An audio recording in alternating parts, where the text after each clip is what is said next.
વર્તુળ ચેપ્ટરનો 3 માર્કનો ખૂબ જ અગત્યનો મોસ્ટ આઈએમપી દાખલો પ્રશ્ન એવો પૂછવામાં આવ્યો છે કે બે સમકેન્દ્રીય વર્તુળ એટલે જેનું કેન્દ્ર એક જ છે પણ ત્રિજ્યા અલગ અલગ. કેન્દ્ર એક જ લાગે, ત્રિજ્યા નાના વર્તુળ માટે નાની ત્રિજ્યા અને મોટા બહારના વર્તુળની મોટી ત્રિજ્યા. તો નાના વર્તુળની જીવા 48 સેન્ટીમીટર વાળી જીવા એ મોટા વર્તુળની જીવા એ નાના વર્તુળનો સ્પર્શક છે.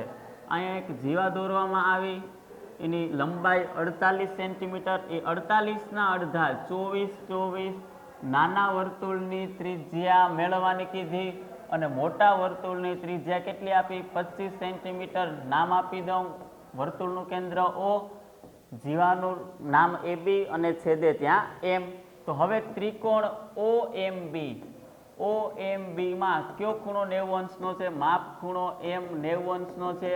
તો પાયથાગોરસનો નિયમ લાગે. પાયથો કઈ રીતે લાગે? તો કે OB સ્ક્વેર બરાબર OM સ્ક્વેર, OB સ્ક્વેર બરાબર OM square plus MB square. OB એટલે કે 25નો વર્ગ, OM એટલે મારે નાના વર્તુળની ત્રિજ્યા R સ્ક્વેર જોઈએ છે, MB એટલે કે 24નો વર્ગ, 25નો વર્ગ થાય 625 પ્લસ R સ્ક્વેર અને 24નો વર્ગ થાય 576.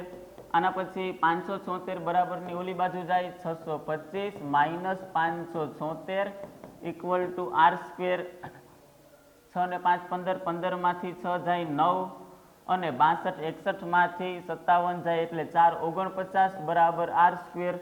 વર્ગ બરાબરની ઓલી બાજુ જાય, વર્ગમૂળમાં 49 અને 49નું વર્ગમૂળ થાય 7, 7 7 49. તો નાના વર્તુળની ત્રિજ્યા મને મળી ગઈ કેટલા સેન્ટીમીટર?